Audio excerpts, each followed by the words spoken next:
তাই আমরা প্রত্যেকে অন্তরের অন্তঃস্থল থেকে মন প্রাণ ভরে কালিমাতু শুকরিয়া আদায় করি আলহামদুলিল্লাহ। সম্মানিত হাজিরিন, আমি আপনাদের সামনে কোরআনুল কারীমের 93 নম্বর সূরা তেলাওয়াত করেছি। যদি আল্লাহ সুবহানাহু ওয়া তাআলা তৌফিক দান করেন, ওই সূরাকে সামনে রেখে কিছু আলোচনা করার চেষ্টা করব ইনশাআল্লাহ। সম্মানিত হাজিরিন, কোরআনুল কারীমের 114 সূরার 93 নম্বর সূরার নাম হলো সূরাতুদ দুহা। এই সূরাতুদ দুহার মধ্যে 11টি আয়াত আছে। এই সূরা দুহাটা মাক্কি সূরা, অর্থাৎ নবীজি সাল্লাল্লাহু আলাইহি ওয়াসাল্লাম যখন মক্কার মধ্যে ছিলেন তখন এই সূরা নাজিল হয়েছে। এই সূরার মধ্যে হতাশ ব্যক্তিদের জন্য, নিরাশ ব্যক্তিদের জন্য আশা জাগা নিয়ে আল্লাহ তাআলা এই সূরা নাজিল করেছেন। অর্থাৎ যারা নিরাশ, যারা হতাশাগ্রস্ত, তাদের আশা জাগানো সূরা। এই সূরার নাম হলো সূরাতুদ দুহা। সবাই বলেন সুবহানাল্লাহ। এই সূরা আল্লাহ রাসূল সাল্লাল্লাহু আলাইহি ওয়াসাল্লামকে একবার আল্লাহ রাব্বুল আলামিন বললেন, বাল্লিগু আন্নী ওয়ালাউ আয়া। আল্লাহ রাসূল সাল্লাল্লাহু আলাইহি ওয়াসাল্লামকে আল্লাহ রাব্বুল আলামিন আদেশ করলেন, ওগো নবীজি, বাল্লিগু আন্নী ওয়ালাউ আয়া, আমি যা ওহী করছি তা তুমি লোকদের কাছে পৌঁছে দাও। আল্লাহ রাসূল সাল্লাল্লাহু আলাইহি ওয়াসাল্লাম হেরা গুহার মধ্যে গেছেন। আল্লাহর নবীজি সাল্লাল্লাহু আলাইহি ওয়াসাল্লামের উপর আল্লাহ পাক নাজিল করলেন, ইকরা বিসমি রাব্বিকাল্লাযী খালাক, খালাকাল ইনসানা মিন আলাক, ইকরা ওয়া রাব্বুকাল আকরামুল্লাযী আল্লামা বিল কলম। আল্লাহ রাব্বুল আলামিন তার নবী মুহাম্মদ সাল্লাল্লাহু আলাইহি ওয়াসাল্লামের উপর নাজিল করলেন। আল্লাহ পাক বললেন, ইকরা বিসমি রাব্বিকাল্লাযী খালাক। আল্লাহ পাক তার নবী মুহাম্মদ সাল্লাল্লাহু আলাইহি ওয়াসাল্লামকে আদেশ করলেন, ওগো নবীজি, পড়ো তোমার প্রভুর নামে। আল্লাহর নবী বললেন, আমি পড়তে জানি না। আল্লাহ রাব্বুল আলামিন জিবরাইলকে দিয়ে আবার বলালেন, পড়ো তোমার প্রভুর নামে। আল্লাহর নবী বললেন, আমি পড়তে জানি না। আবারও জিবরাইল বললেন, পড়ো তোমার প্রভুর নামে, যিনি তোমাকে সৃষ্টি করেছেন। বলেন সুবহানাল্লাহ। তখন আল্লাহর নবী সাল্লাল্লাহু আলাইহি ওয়াসাল্লাম পাঠ করলেন, ইকরা বিসমি রাব্বিকাল্লাযী খালাক, খালাকাল ইনসানা মিন আলাক, ইকরা ওয়া রাব্বুকাল আকরামুল্লাযী আল্লামা বিল কলম, আল্লামাল ইনসানা মা লাম ইয়ালাম। তখন আল্লাহর রাসূল এই আয়াতগুলো পাঠ করলেন। আল্লাহর রাসূল সাল্লাল্লাহু আলাইহি ওয়াসাল্লাম হেরা গুহা থেকে যখন আসছেন, আসার পর সাহাবায়ে কেরামদের কাছে এই আয়াতগুলো পৌঁছে দিলেন। যেহেতু আল্লাহ পাকের আদেশ, বাল্লিগু আন্নী ওয়ালাউ আয়া, তোমার কাছে যা ওহী করা হয় তা তুমি সাথে সাথে পৌঁছে দিবা। বলেন সুবহানাল্লাহ। আল্লাহ রাসূল সাল্লাল্লাহু আলাইহি ওয়াসাল্লাম সাহাবাদের কাছে সূরা আলাক পৌঁছে দিলেন। কিছুদিন পর সূরা মুজাম্মিল নাজিল হলো, ইয়া আইয়ুহাল মুজাম্মিল কুমিল লাইলা ইল্লা কালিলান নিসফাহু أو انقص منه قليلا أو زد عليه ورتل القرآن ترتيلا। আল্লাহ রাসূল সাহাবাদের কাছে আয়েশা সূরা মুজাম্মিল পৌঁছে দিলেন। এইভাবে এক এক সূরার পর এক একটা সূরা আল্লাহর রাসূল সাহাবাদের কাছে পৌঁছাইয়া দিলেন। একটা সময় আসলো, কয়েকদিন হয়ে গেল, আল্লাহর রাসূল কোনো ওহী সাহাবাদের কাছে বলছেন না। আল্লাহর নবীজি কোনো ওহী সাহাবাদের কাছে বলছেন না। এমতো অবস্থায় আল্লাহর নবীজি চিন্তিত হয়ে পড়লেন। আল্লাহর নবীজি হতাশ হয়ে গেলেন। বিশেষ করে আবু লাহাবের স্ত্রী উম্মে জামি সাহাবাদের কাছে বলতো, তোমাদের মুহাম্মদের জিব্রাইল নামক যে শয়তান মুহাম্মদের কাছে ওহী নিয়ে আসতো, তার কি হয়েছে বলেন নাউজুবিল্লাহ। উম্মে জামি নবীজিকে নিয়ে কটাক্ষ করতে শুরু করলো। তাফসিরে কিতাবের মধ্যে লেখা হয় 15 থেকে 20 দিন অথবা 1 মাস হয়ে গেছে। কোন কোন তাফসিরের মধ্যে আসছে 6 মাস পর্যন্ত নবীর কাছে ওহী আসে নাই। নবীজি চিন্তিত হয়ে পড়লেন। নবীজিকে খুশি করার জন্য আল্লাহ তাআলা সূরাতুদ দুহা নাজিল করলেন। বলেন সুবহানাল্লাহ। আল্লাহ পাক বলেন, ওয়াদ-দুহা ওয়াল-লাইলি ইযা সাজা মা ওয়াদ্দাআকা রাব্বুকা ওয়া মা ক্বালা। আল্লাহ পাক বলেন ওয়াদ-দুহা, ওয়াদ-দুহা মানে দিনের আলোর শপথ, ওয়াল-লাইলি ইযা সাজা লাইলের শপথ, লাইলে সাজায়ের শপথ। লাইলে সাজা মানে রাতের অন্ধকারের শপথ, নিঝুম অন্ধকার রাতের শপথ। মা ওয়াদ্দাআকা রাব্বুকা ওয়া মা ক্বালা।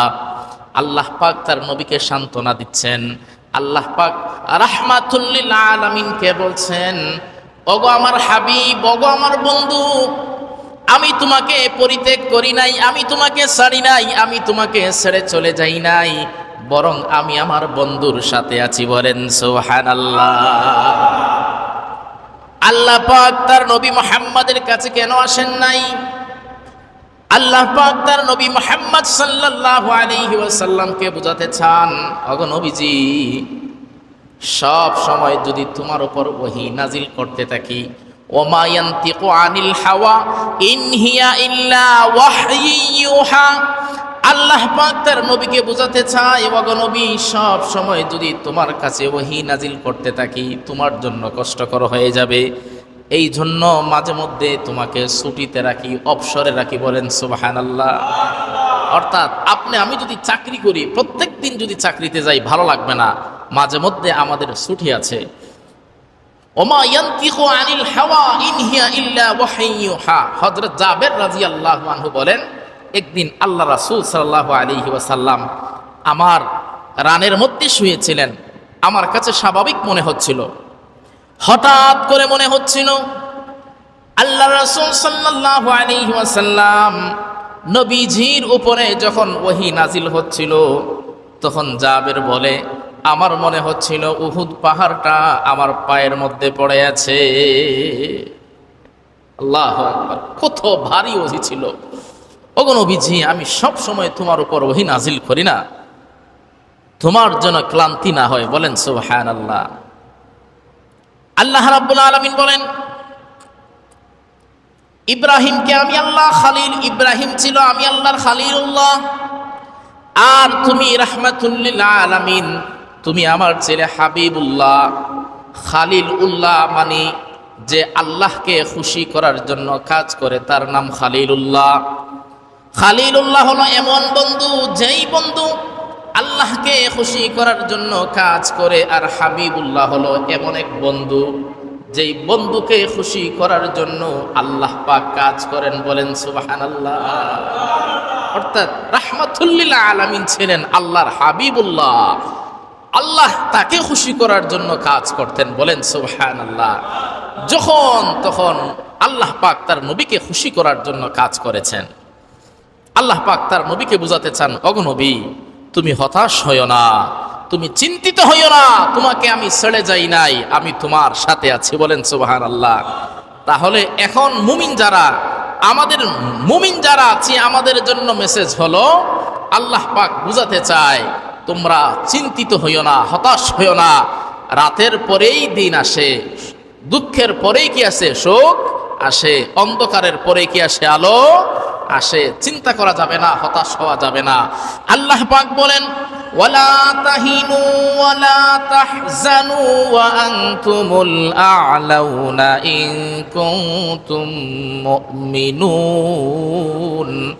আল্লাহ পাক বলেন, তোমরা চিন্তিত হইও না, হতাশ হইও না যদি তোমরা মুমিন হও। অর্থাৎ মুমিন হলে তোমাদের কোনো চিন্তা নাই।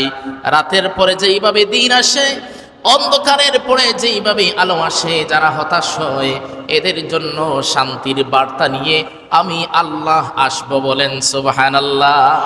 মুমিন কখনো হতাশ হতে পারে না, নিরাশ হতে পারে না। মুমিন একজনের উপর ভরসা রাখে, তিনি কে? আল্লাহ। মুমিন সব সময় আল্লাহর উপর ভরসা রাখে। আল্লাহ পাক দুইটা জিনিসের শপথ করলেন, ওয়াদ-দুহা ওয়াল-লাইলি ইযা সাজা। দিনের আলোর শপথ, মানে দিনের শপথ, আর লাইলে সাজা, অন্ধকার রাতের শপথ। বলে রাত আর দিনকে নিয়ে আল্লাহ পাক শপথ করলেন। আল্লাহ পাক যেখানে গুরুত্বপূর্ণ কোনো জিনিসকে নিয়ে শপথ করেন, স্বাভাবিক কোনো জিনিস নিয়ে আল্লাহ শপথ করেন না। আল্লাহ পাক রাত আর দিনকে নিয়ে কেন শপথ করলেন? আল্লাহ পাক বুঝাতে চায়, ওগো আমার হাবিব, রাতের পরেই দিন আসে, দিনের পরেই রাত আসে, সুখের পরেই কষ্ট আসে, আর কষ্টের পরে সুখ আসে। এই জন্য হতাশ হওয়া যাবে না। মা ওয়াদ্দাআকা রাব্বুকা ওয়া মা ক্বালা। দুইটা শপথ করে আল্লাহ বুঝাতে চায়, ওগো নবীজি, আমি তোমাকে ছাইরা যাই নাই, আমি তোমার দুশমন না, বরং আমি তোমার বন্ধু। বলেন সুবহানাল্লাহ। তারপর আল্লাহ রাব্বুল আলামিন বলেন, ওয়ালাল আখিরাতু খায়রুল লাকা মিনাল উলা। আল্লাহ পাক দুইটা শপথ করে আল্লাহর নবীকে নিশ্চিত করতে চায়। আল্লাহর নবীকে আল্লাহ রাব্বুল আলামিন বলেন, ওগো নবীজি, ওয়ালাল আখিরাতু খায়রুল লাকা মিনাল উলা। মক্কার জীবনে তোমার কষ্ট হবে, কিন্তু মদিনার জীবনে তোমার জন্য রয়েছে আনন্দ। বলেন সুবহানাল্লাহ। আরেকটা ব্যাখ্যা হলো, আল্লাহ রাব্বুল আলামিন তার নবী মুহাম্মদকে বুঝাতে চান, ওগো নবীজি, ওয়ালাল আখিরাতু খায়রুল লাকা মিনাল উলা। এই দুনিয়ার ক্ষণস্থায়ী জীবন থেকে তোমার জন্য সুখ রয়েছে আখিরাতে। সুখ কোথায় আছে? আখিরাতের মধ্যে।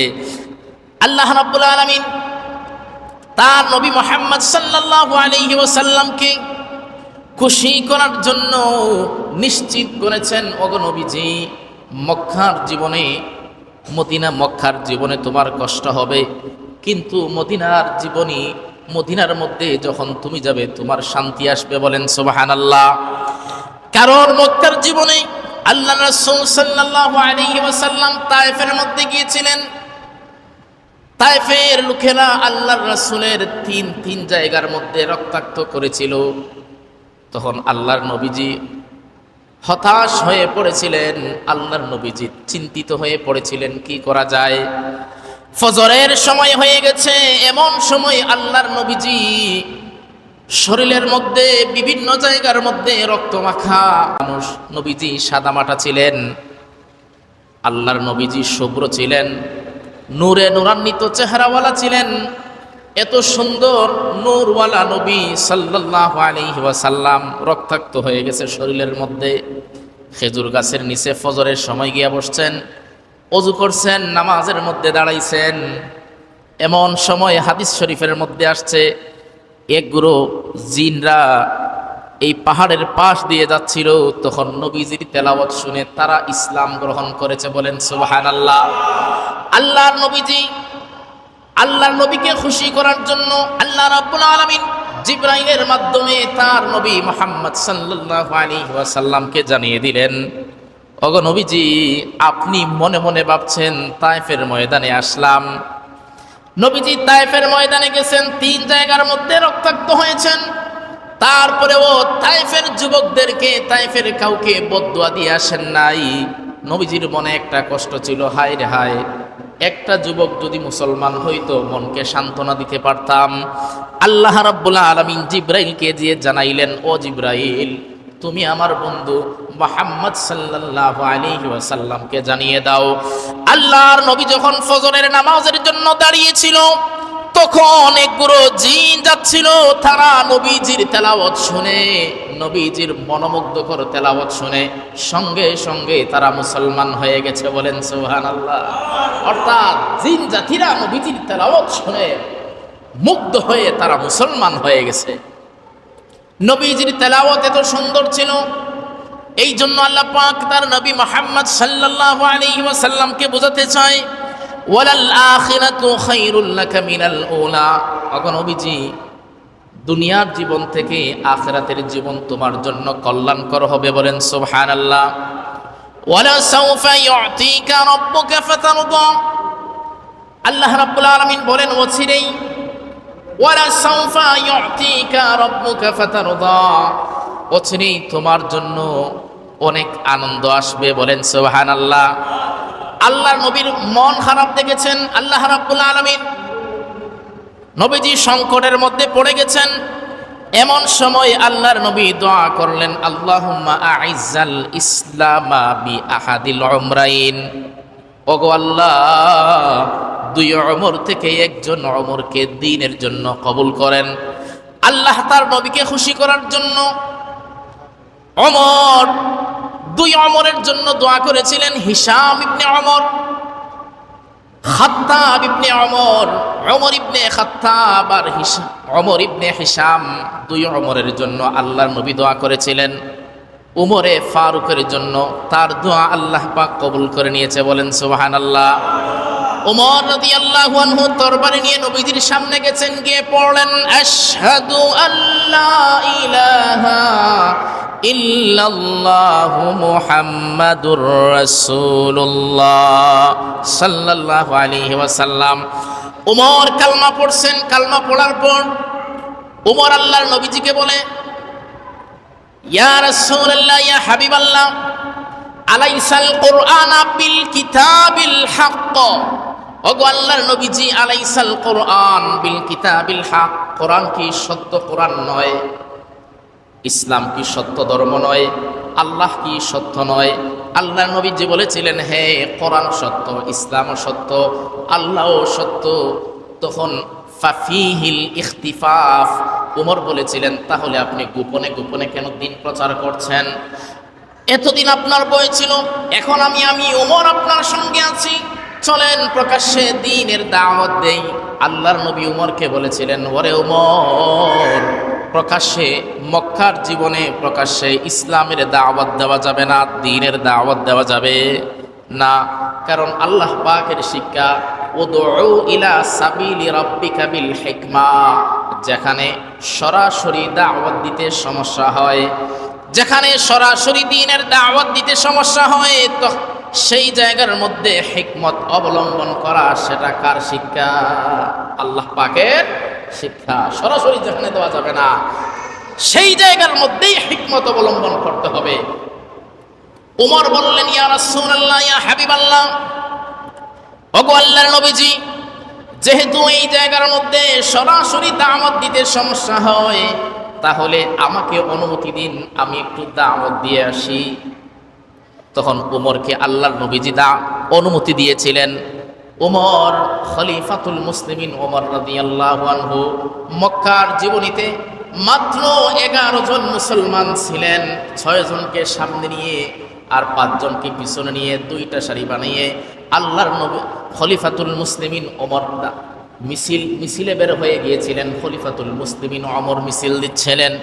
মিছিলের মধ্যে উমরে ফারুক রাদিয়াল্লাহু আনহু একটা ভাষণ দিচ্ছিলেন। কে আছো তার মায়ের বুক খালি করতে? যদি মায়ের বুক খালি করতে চাও তাহলে আমার সামনে আসো। এই বাক্য উমরে ফারুক রাদিয়াল্লাহু আনহু বলছিলেন, আর আল্লাহু আকবারের ধ্বনি দিয়ে মিছিল দিয়ে চলে আসছেন। মক্কার কোনো পুরুষের সাহস হয় নাই উমরের সামনে আসা। বলেন সুবহানাল্লাহ। আল্লাহর রাসূল সাল্লাল্লাহু আলাইহি ওয়াসাল্লাম যেখানেই হতাশগ্রস্ত হয়েছেন, আল্লাহর নবীকে খুশি করার জন্য আল্লাহ তাআলা সাথে সাথে নবীজিকে সান্ত্বনা দিয়েছেন। আল্লাহ পাক বলেন, ওয়ালা সাউফা ইউতিকা রাব্বুকা ফাতারদা। ওগো আল্লাহর নবীজি, শুনে নাও, এই দুনিয়ার জীবন তোমার জন্য চিরস্থায়ী নয়, তোমার জন্য আখিরাতের যেই জীবন সেই জীবন কল্যাণকর হবে। আল্লাহর নবীকে আল্লাহ পাক সান্ত্বনা দিচ্ছেন। যেখানেই সমস্যা সেখানেই সান্ত্বনা দেয় কে? মুমিনদেরকে আল্লাহ পাক বোঝাতে চায়, মুমিন তোমার জীবন চলার ক্ষেত্রে বহু সমস্যার সম্মুখীন হবে, বহু সংকটের মধ্যে পড়বে, বিপদের মধ্যে পড়বে, বহু কষ্টের মধ্যে পড়বে, কিন্তু তোমাদের শান্ত থাকতে হবে। মুমিন কখনো নিরাশ হতে পারে না। মুমিন একজনের উপর ভরসা করে, চিল্লে বলেন তিনি কে? আল্লাহ। মুমিন সব সময় আল্লাহ পাকের উপর ভরসা করে। আল্লাহ পাকের উপর ভরসা করবেন তো ইনশাআল্লাহ? ইনশাআল্লাহ। আল্লাহ রাব্বুল আলামিন বলেন, আলাম ইয়াজিদকা ইয়াতীমান ফাআওয়া ওয়া ওয়াজাদাকা দাল্লান ফাহাদা। আল্লাহ রাব্বুল আলামিন বলেন, আলাম ইয়াজিদকা ইয়াতীমান ফাআওয়া। আল্লাহ পাক তার নবীকে সান্ত্বনা দিচ্ছেন, ওগো নবী, আমি কি তোমাকে এতিম করে বানাইনি? তুমি যখন ছোট ছিলে, তুমি তোমার মার গর্ভে আসার সাথে সাথে বাবা দুনিয়া থেকে বিদায় হয়ে গেছেন। তোমার বয়স যখন 6 বছর হয়েছে, তখন তোমার মা আমেনাও দুনিয়া থেকে বিদায় হয়ে গেছেন। তারপরে তোমার দাদা আব্দুল মুত্তালিব তোমাকে লালন পালন করত। তোমার বয়স যখন 8 বছর হয়েছে, দাদা আব্দুল মুত্তালিবও দুনিয়া থেকে বিদায় হয়ে গেছে। আমি কি তোমার চাচা আবু তালিবের মাধ্যমে তোমাকে লালন পালন করাই নাই? এটা আল্লাহর নবীকে আল্লাহ পাক সান্ত্বনা দিচ্ছেন, বলেন সুবহানাল্লাহ। আল্লাহর নবীকে আল্লাহ রাব্বুল আলামিন বোঝাতে চায়, আমার নবী এতিম ছিল, আর আল্লাহর নবী এতিমদেরকে খুবই ভালোবাসতেন। যেহেতু নবী এতিম ছিলেন, নবীজি নিজে এতিম ছিলেন, আর এতিমদেরকে নবীজি খুব বেশি ভালোবাসতেন, বলেন সুবহানাল্লাহ। আল্লাহর নবীজি বলেন, আমি আর আমার এতিমের মধ্যে 2 আঙ্গুল পরিমাণ ফাঁকা থাকবে হাশরের মাঠে। এই 2 আঙ্গুলের মধ্যে যতটুকু পার্থক্য, আমি আর আমার এতিম বান্দাদের মধ্যে এতটুকু পার্থক্য থাকবে, আমি আর আমার এতিম উম্মতের মধ্যে এতটুকু পার্থক্য থাকবে। তাতে বোঝা যায় এতিমদেরকে বেশি বেশি ভালোবাসা, এতিমদের মাথায় হাত বুলিয়ে দেওয়া, এদেরকে বেশি বেশি মহাব্বত করা করবেন তো। এখন এর সমস্যা হয়ে গেছে, এতিম বাবা যখন মারা যায়, এলাকার মানুষ তার চাচার কাছে এতিমকে বুঝিয়ে দেয়, এই এতিমের সন্তান লুটপাট করে কে খায়? আপন চাচা, না হলে গোষ্ঠীর যে মাতবর তাকে সে আস্তে করে খেয়ে ফেলে। মহাব্বত তো দূরের কথা, তার নিজের সম্পদটুকু খেয়ে ফেলে। কথা বলেন ঠিক না? এতিমদেরকে ভালোবাসা, এতিমদেরকে মহাব্বত করা করবেন তো ইনশাআল্লাহ। এতিমদের যদি মহাব্বত করেন, তাহলে মুহাম্মদ সাল্লাল্লাহু আলাইহি ওয়াসাল্লামের ভালোবাসা পাওয়া যাবে কিনা? যদি নবীজির ভালোবাসা পেতে হয়, তাহলে এতিমদেরকে মহাব্বত করবেন ইনশাআল্লাহ। আলাম ইয়াজিদকা ইয়াতীমান ফাআওয়া ওয়া ওয়াজাদাকা দাল্লান ফাহাদা। ওয়া ওয়াজাদাকা দাল্লান ফাহাদা। দাল্লান শব্দের অর্থ গুমরা, পথভ্রষ্ট, কিন্তু এখানে অনুবাদ করতে হবে, নবীজি তো যদিও 40 বছর গোপনে গোপনে ছিলেন, কিন্তু নবুয়তের আগ পর্যন্ত নবীদের মধ্যে আদর্শ ছিল সৎ, উত্তম চরিত্র ছিল। এই জন্য ফাহাদা, আল্লাহ পাক বলেন, আমি তোমাকে সঠিক পথ দেখিয়েছি, বলেন সুবহানাল্লাহ। অর্থাৎ সঠিক পথ কে দেখাইছে? আল্লাহ নবীজিকে আল্লাহ পাক দেখাইছেন। আমরা আপনারা যারাই খারাপ রাস্তায় যাই, উলামায়ে কেরামরা যখন আপনাকে সৎ রাস্তা দেখায়, হক্কানি আলেমরা যখন আপনাকে বোঝার চেষ্টা করবেন, দ্বীনের উপর চলার ক্ষেত্রে নিজে নিজে চাইলেই যে সঠিক রাস্তায় চলা যাবে তা না। আমি যা জানি না, আহলে হক উলামায়ে কেরামের কাছ থেকে তা জেনে বুঝে আমল করবেন তো ইনশাআল্লাহ। আমি নিজে চলতে গেলে হয়তো আমার রাস্তাটা সঠিক নাও হতে পারে। অনেকে আছে ছোটবেলা থেকে নামাজ পড়ে বৃদ্ধ হয়ে গেছে, কিন্তু ভালো করে একটা সূরাও পড়তে পারে না, এমন মুসল্লি আছে না নাই? 100 মুসল্লির মধ্যে 80 জন দেখবেন সূরা কিরাত পাঠ করতে পারে না, শর্মে আসেও না, তারে পড়াইতে গেলে নামাজই বাদ দিয়ে দেয়। নিজ আগ্রহ থেকে বিশুদ্ধ কমস কম 4টা সূরা, নামাজের জন্য 4টা সূরা শেখার চেষ্টা করব তো ইনশাআল্লাহ। কমস কম নামাজ পড়ার জন্য যতটুকু প্রয়োজন এতটুকু প্রত্যেকেই শেখার চেষ্টা করব তো ইনশাআল্লাহ। ووجدك ضالا فهدى ووجدك عائلا فأغنى। আল্লাহর নবীকে আল্লাহ পাক বলেন, ওগো নবীজি, আমি তো তোমাকে নিঃস্ব অবস্থায় পেয়েছিলাম, তুমি তো একেবারে নিঃস্ব ছিলে। খাদিজার ঘর থেকে খাদিজার সাথে বিয়ে হওয়ার সাথে সাথে আমি তোমাকে নিঃস্বতা দূর করে দিয়েছি, বলেন সুবহানাল্লাহ। আল্লাহর নবীজির কোনো টাকা পয়সা ছিল না, মেষ চড়াতেন, ছাগল চড়াতেন, অধিকাংশ নবীরাই ছাগল চড়াতেন, আল্লাহর নবীজিও ছাগল চড়াতেন। বিবাহের আগে আল্লাহর নবীজির কোনো টাকা পয়সা ছিল না। আল্লাহ পাক বোঝাতে চাই, ওগো নবীজি, আম্মাজান খাদিজা রাদিয়াল্লাহু আনহার সাথে বিবাহের সাথে সাথে আমি তো তোমাকে নিঃস্বতা দূর করে দিয়েছি, আমি তোমাকে ধনী বেনে দিয়েছি, বলেন সুবহানাল্লাহ।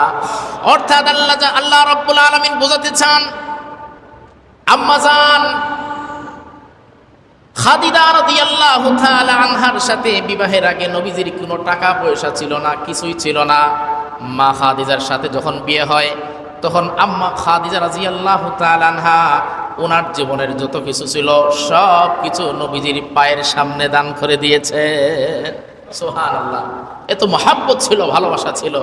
অর্থাৎ নবীজির যেখানেই মন খারাপ, যেখানেই হতাশ, যেখানেই নিরাশ, সেখানেই আশা জাগাচ্ছে কে? আল্লাহ পাক। আল্লাহ বোঝাতে চায়, মুমিন হতাশ হওয়ার সুযোগ নাই, নিরাশ হওয়ার সুযোগ নাই। মুমিন কখনো নিরাশ হতে পারে না, মুমিন সব সময় শান্ত থাকবে। বিপদ আসছে সবর করবে। যারা ধৈর্যশীল এদের পছন্দ কে করে? আল্লাহ পাক। আমরা একটু কিছু হলেই হতাশ হয়ে যাই, একটু কিছু হলেই আর আমাদের অস্তিত্ব ঠিক থাকে না।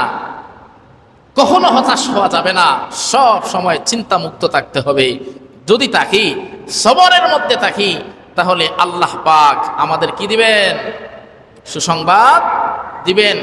তার প্রতিফল কি? আল্লাহ পাক বলেন, যারা সবর করে, وَلَنَبْلُوَنَّكُمْ بِشَيْءٍ مِّنَ الْخَوْفِ وَالْجُوعِ ونقص من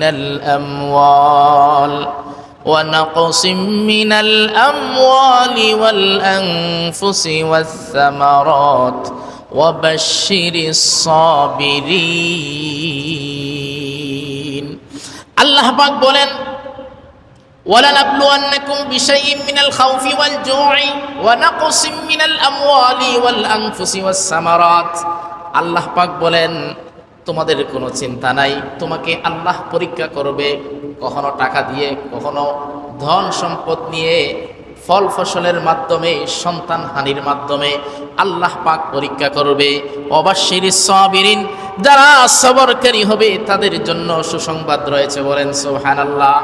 সন্তান দিয়ে আল্লাহ পরীক্ষা করবে, সন্তানের অসুস্থতার মাধ্যমে পরীক্ষা করা হবে, সন্তানের বিবাহ শাদীর মাধ্যমে পরীক্ষা করা হবে, আওলাদের বিভিন্ন রোগ দিয়ে আল্লাহ পরীক্ষা করবেন। পরীক্ষা বিভিন্ন জিনিসের মাধ্যমে আল্লাহ করবেন। যদি আপনি আমি সবর করতে পারি তাহলে আমাদের জন্য রয়েছে সুসংবাদ, বলেন সুবহানাল্লাহ। তাহলে সবর করবে তো ইনশাআল্লাহ। আল্লাহ রাব্বুল আলামিন তার নবী মুহাম্মদ সাল্লাল্লাহু আলাইহি ওয়াসাল্লামকে সান্ত্বনা দেওয়ার পরে 3টা কর্মসূচি দেন। আল্লাহ পাক বোঝাতে চান, ওগো নবীজি, এতক্ষণ সান্ত্বনা দিলাম, 3টা কর্মসূচি নিয়ে যান। ফাআম্মাল ইয়াতীমা ফালা তাকহার। নবীজিকে আল্লাহ প্রথম কর্মসূচি দেয়, ফাআম্মাল ইয়াতীমা ফালা তাকহার। কখনো কোনো ইয়াতীমকে ঘাট ধরে বের করে দেওয়া যাবে না। কোনো এতিম যদি আপনার কাছে আসে, গার মটকিয়ে যে বের হয়ে যাও, এভাবে বলা যাবে না। আমরা তো আছি যে এতিম আসলে অনেক বড় লোকরা আসে, এতিম তার কাছে আসলে পাত্তাও দেয় না, সবাই না, সবাই না। যারা দিন বুঝে, ইসলাম বুঝে, কোরআন বুঝে, নবী বুঝে, আল্লাহকে চিনে, তারা এই কাজ কখনো করতে পারে না। যাদের মধ্যে পরিপূর্ণ দিন নেই, মায়া দয়া নেই, তারাই এই কাজটা করে। এতিমকে গার মটকিয়ে বের করে দেয় যে বের হয়ে যা আমার কাছ থেকে, কেন আসছ? অথচ এতিমরে মহাব্বত করা করবেন তো ইনশাআল্লাহ। প্রথম কর্মসূচি হলো ফাআম্মাল ইয়াতীমা ফালা তাকহার, এতিমের সাথে সুসম্পর্ক করা, তাদেরকে ভালোবাসা, তাদের খোঁজ খবর নেওয়া, সে ঠিকমতো খাচ্ছে কিনা, আপনি যা খাবেন তাকে তা খাওয়ানো। এক সাহাবী আল্লাহর রাসূল সাল্লাল্লাহু আলাইহি ওয়াসাল্লামের কাছে গেছেন, গিয়ে বললেন, ইয়া রাসূলুল্লাহ, ইয়া হাবিবাল্লাহ, ওগো আল্লাহর নবীজি, আমার দিলের মধ্যে কোনো কান্না আসে না, আমার দিল মরে গেছে, আমার দিলের মধ্যে কোনো কান্না আসে না, মরে গেছে, মুর্দা হয়ে গেছে। আল্লাহর রাসূল সাল্লাল্লাহু আলাইহি ওয়াসাল্লাম ওই সাহাবীকে শিখিয়ে দিলেন, যদি তোমার দিল, মুর্দা দিলকে জিন্দা করতে চাও, জীবিত করতে চাও, মরা রূহটাকে যদি তাজা করতে চাও, তাহলে এতিমের মাথা বুলিয়ে দিবা। তুমি যা খাওয়াও এতিমকে তা খাওয়াইবা, তাহলে তোমার মরা দিলটা জীবিত হয়ে যাবে। বলেন সুবহানাল্লাহ। তাহলে এতিমকে ভালোবাসলে আল্লাহ ভালোবাসবেন কিনা বলেন? এতিমকে ভালোবাসবেন তো ইনশাআল্লাহ? আমরা প্রত্যেকে ইনশাআল্লাহ এতিমকে বেশি বেশি ভালোবাসবো। ওয়া আম্মাস সাইলা ফালা তানহার, কোন সায়েল, কোন ভিক্ষুক যদি আপনার কাছে চাইতে আসে, তাহলে তাকে কখনো ফেরত দিবেন না। যেই কোনো সায়েল, যেই কোনো ভিক্ষুক আপনার কাছে আসলে 2 টাকা, 5 টাকা, 10 টাকা, যা সামর্থ্য আছে তাকে দেওয়ার চেষ্টা করবেন। অনেক ভিক্ষুকেরা আছে আপনার আমার বাসার মধ্যে গিয়ে টুকা দেয়, চাল চায়, আবার ডিম, অনেক কিছু চাই, অনেক সময় খেতেও চায়। সম্ভব হলে যা সম্ভব তা দিয়ে তারে বিদায় করব ইনশাআল্লাহ। অনেক সময় দেখা যায় জামের মধ্যে পড়ে গেছেন, বিশেষ করে আপনারা ধনবান যারা আছেন, প্রাইভেট গাড়ি নিয়ে চলেন, গাড়ির মধ্যে বসে আছেন, এমন সময় একটা ভিক্ষুক আপনার কাছে আসছে, আইসা চাইছে, আপনার গ্লাসের মধ্যে টুকা দিয়ে চাইছে, তাহলে কখনো বিদায় দেওয়ার চেষ্টা করবেন না, তাকে কিছু দান করার চেষ্টা করবেন।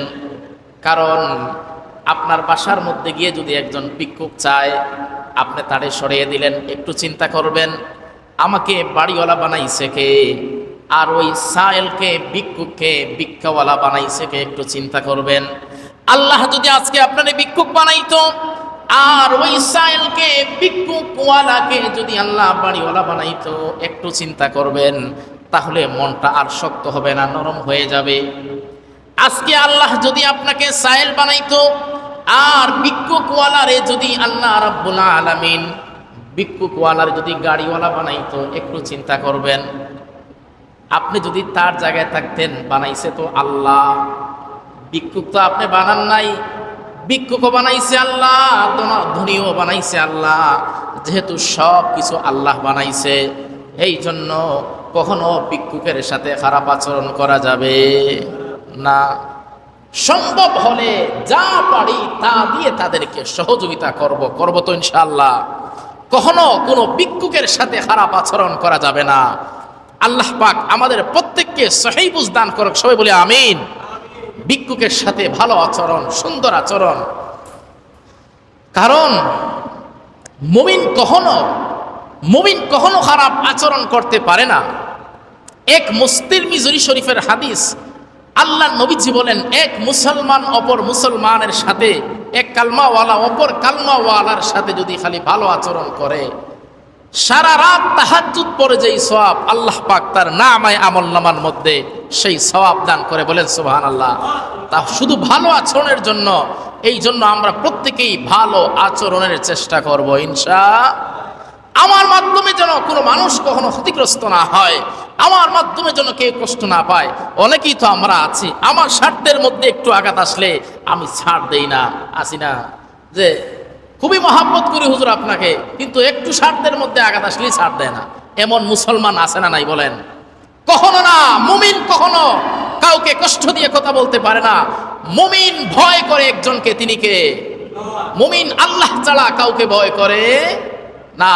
মুমিন সব সময় ভয় করে একজনের কাছে, তিনি হলেন আল্লাহ।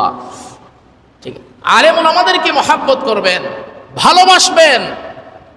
আল্লাহর নবীজি বলেন, আল উলামা ওয়ারাসাতুল আম্বিয়া, উলামায়ে কেরামরাই নবীদের ওয়ারিস, উত্তরাধিকারী। এদেরকে ভালোবাসবেন।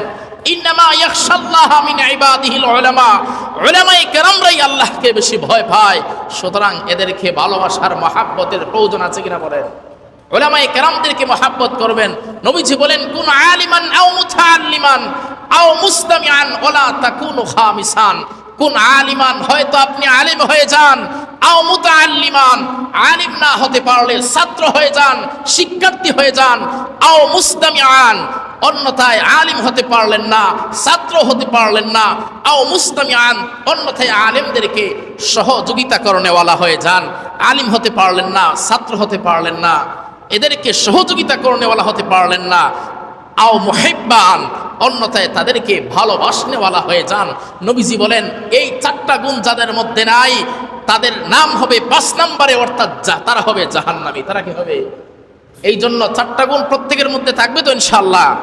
কোন আলিমান, আলিম হতে হবে, আও মুতাআল্লিমান, তালিবে ইলম হতে হবে, আও মুস্তামিআন, না হলে তাদেরকে সহযোগিতা করনেওয়ালা হতে হবে, আও মুহিব্বান, অন্যথায় তাদেরকে ভালোবাসনেওয়ালা।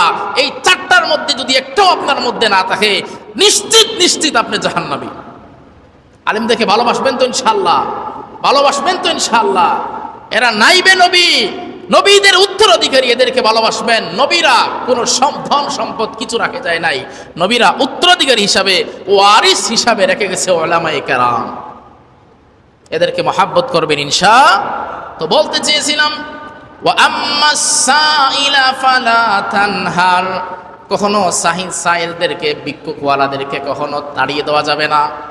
এরা যখনই আপনার কাছে আসবে, আপনার কাছে যা তাকে তা দেওয়ার চেষ্টা করবেন। সাহাবায়ে কেরামরা কখনো সাইলদেরকে তাড়িয়ে দেন নাই, আল্লাহর নবীজি সাইলদেরকে কখনো তাড়িয়ে দেন নাই। যেহেতু সাহাবায়ে কেরাম মহাব্বত করতেন, আল্লাহর নবীজি মহাব্বত করতেন সাইলদেরকে, সুতরাং আপনি আমিও তাদেরকে মহাব্বত করব, কখনো তাড়িয়ে দিব না ইনশাআল্লাহ। ফাআম্মাস সাইলা ফালা তানহার ওয়া আম্মাস সাইলা ফালা তানহার ওয়া আম্মা বিনিআমাতি রাব্বিকা ফাহাদ্দিস। আল্লাহ নবীজিকে আল্লাহ তাআলা বুঝাতে চান, ওগো নবী, যা যা বললাম, যা শুনেছ, তা সাহাবায়ে কেরামদেরকে সুন্দর করে বুঝিয়ে দিবা। অর্থাৎ এই যে গুণগুলা বলা হলো, এই গুণগুলা যেন আপনি আমার মধ্যেও থাকে, এই জন্য আল্লাহ তাআলা তার নবীকে এই সমস্ত গুণ দিয়ে সান্ত্বনা দিয়েছেন। বলেন সুবহানাল্লাহ। আপনার আমার মধ্যে, প্রত্যেকের মধ্যে এই সমস্ত গুণ থাকবে তো ইনশাআল্লাহ। এতিমদেরকে মহাব্বত করা, এতিমদেরকে ভালোবাসা, সাইলদেরকে তাড়ি না দিয়ে এদেরকে দান করা, করবেন তো ইনশাআল্লাহ। আল্লাহ পাক আমাদের প্রত্যেককে বেশি বেশি করে আমলের তৌফিক দান করুক, সবাই বলে আমিন। আর কখনো হতাশ হব না, নিরাশ হব না। মুমিন যেখানেই নিরাশ হয়, আল্লাহর নিরাশ হওয়ার সুযোগ নাই। মুমিন যখন বিপদে পড়বে, আল্লাহর সাহায্য আসবে। কারণ রাতের পরেই তো দিন আসে, দিনের পরেই রাত আসে, দুঃখের পরেই শান্তি আসে না? এই জন্য কখনো হতাশ হওয়ার সুযোগ নেই। আল্লাহ পাক আমাদের প্রত্যেককে আমলের তৌফিক দান করুক। আসসালামু আলাইকুম ওয়া রাহমাতুল্লাহি ওয়া বারাকাতুহু।